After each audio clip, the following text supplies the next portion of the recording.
Hoje vai ter... Bota mais aqui assim, por favor. Masterchef hoje, o Tadel. Amados, a gente já compartilhou algumas vezes o Tadel, e a gente sempre tem contado um pouquinho da experiência que tem acontecido na nossa célula que funciona lá, em Ananindeua, próximo do Júlia Cefé. E na noite de hoje não vai ser diferente, mas isso aqui a gente vai deixar para daqui a pouco. Eu não sei quantos irmãos aqui, no contato com a sua célula, na frequência da sua célula,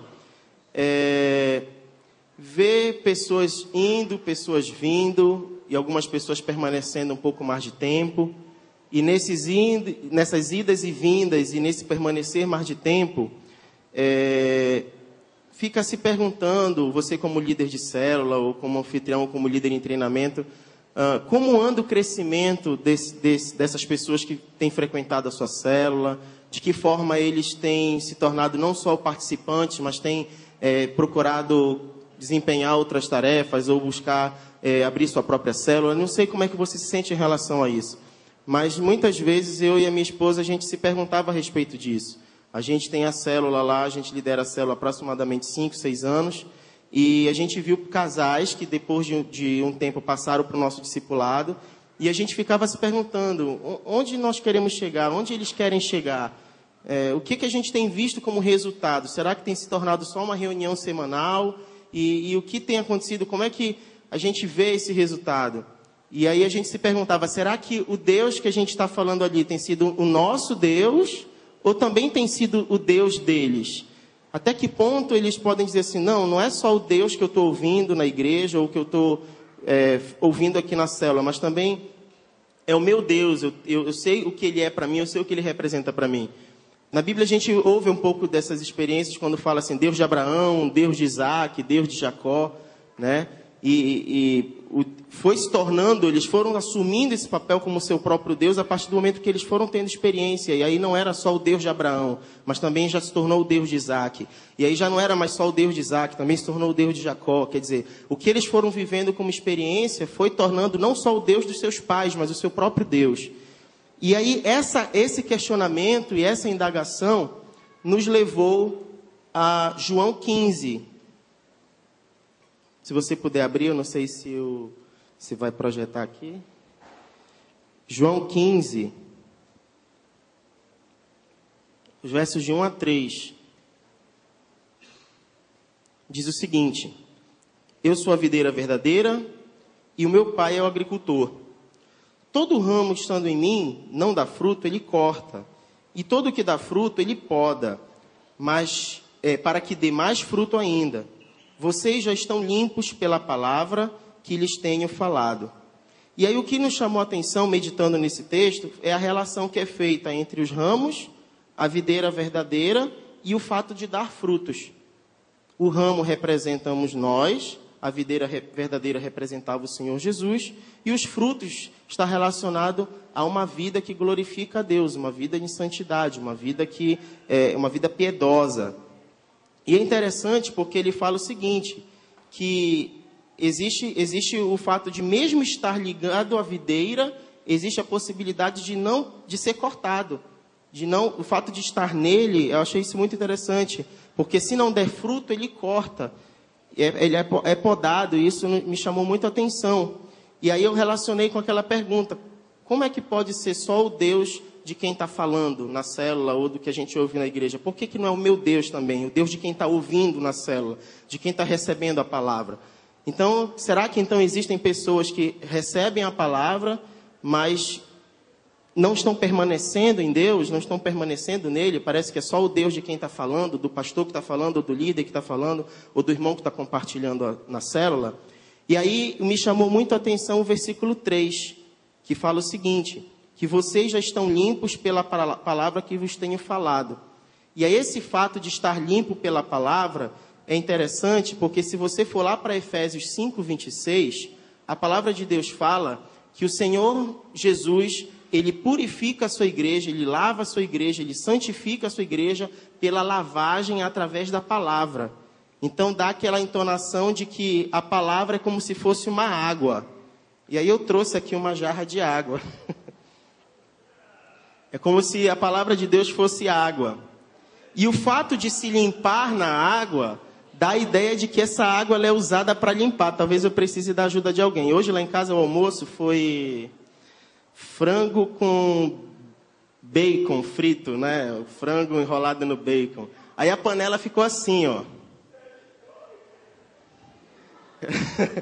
Eu me informei com as pessoas mais experientes como é que eu faria para lavar essa panela. E perguntaram até se eu ia conseguir lavar aqui no culto, né?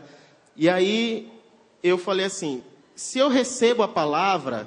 Você pode segurar para mim, irmão Paulo, essa panela, por favor? Se eu recebo apenas a palavra, é como se eu estivesse sendo cheio de água. Porque a palavra é como água, a gente viu em Efésios 5:26. Mas só o fato de eu jogar água e a água permanecer aqui, assim como em João, que a gente ouve, eu permaneço na videira, mas se eu não der fruto eu sou cortado, não é suficiente para lavar a panela. Porque se eu jogar água fora, a água sai suja, mas a panela também continua suja. Eu me informei de novo com mais experientes aí, me disseram que se eu deixar só na água por alguns momentos, algumas horas, alguns dias, talvez até amoleça mais essa gordura. E ela talvez até fique um pouquinho mais limpa. Mas ela continua suja. A única forma da gente tirar a gordura de verdade é eu me esmerar. Eu me esmerar, botar um sabãozinho, jogar mais uma água, usar de repente uma esponja, né? E se eu for fazendo isso, e for me esmerando, e eu preciso de água corrente, a água não pode ser uma água parada. Eu tenho que ficar jogando água, passando sabão, esfregando e limpando. E aí, conforme eu vou fazendo isso... O senhor pode derramar lá, por favor? A panela vai ficando mais limpa. E eu acredito que... Eu não sei se esse exemplo ele consegue atender... Obrigado, irmão Paulo.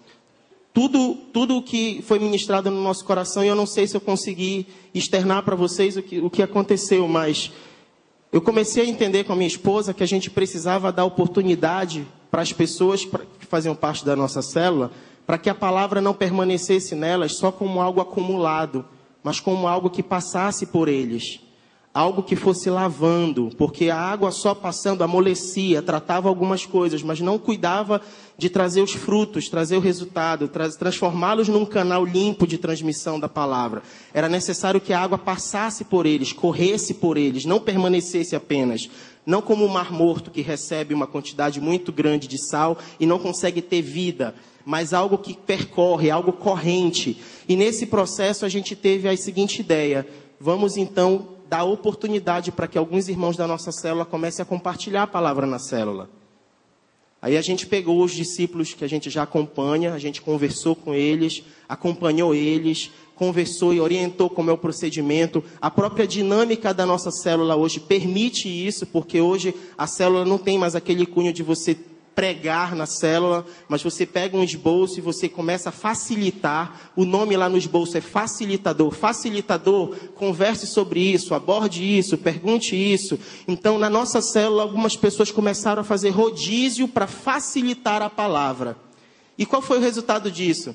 Os irmãos vindo para o culto, anotando num papelzinho, tudo que o pastor estava falando na pregação. Qual foi o resultado disso? Eles chegavam em casa e iam dobrar o joelho para orar. Iam meditar na palavra, iam fazer pesquisas, iam fazer jejum, iam fazer oração, ligava para a gente: olha, a gente está pensando nisso, o que tu achas disso? Olha, toma cuidado com isso aqui, que isso aqui eu acho que não é interessante trabalhar na célula ainda, vamos para cá. E eles começaram a orar e começaram a compartilhar na célula. E para nossa surpresa, nós escutamos relatos assim: eu nunca pensei que eu estivesse tão frio no meu relacionamento com Deus. E descobriu que estava assim depois que teve a experiência de compartilhar na célula. Outro falou assim: eu percebi que quanto mais eu lia e aprendia da palavra, mais eu queria aprender.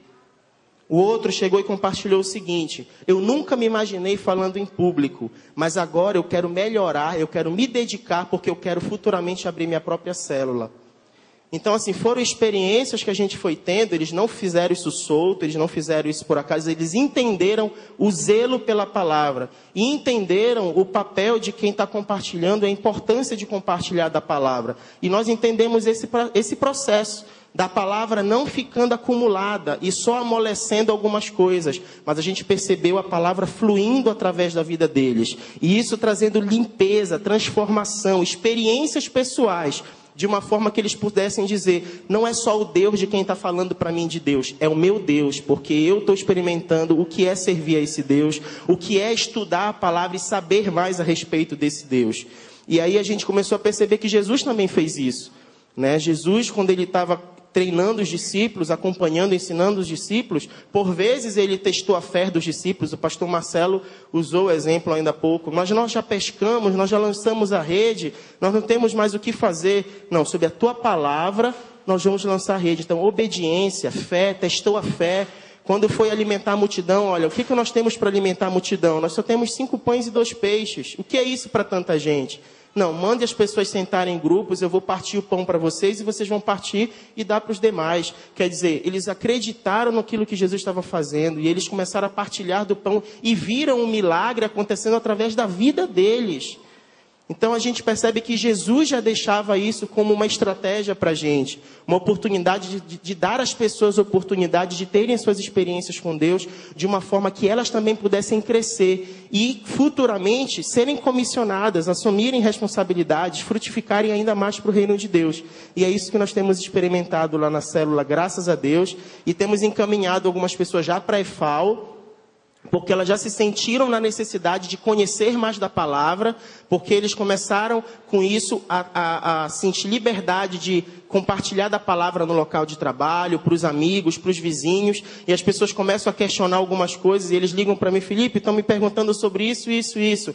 Vamos estudar a palavra, vamos ver o que a palavra fala sobre isso. Então, eles mesmos já estão querendo se esmerar em estudar a palavra, aprender mais de Deus, e assim, dessa forma, conseguir ser frutífero no reino de Deus e permanecer na videira verdadeira sem correr o risco de ser podado, porque estão limpos pela palavra.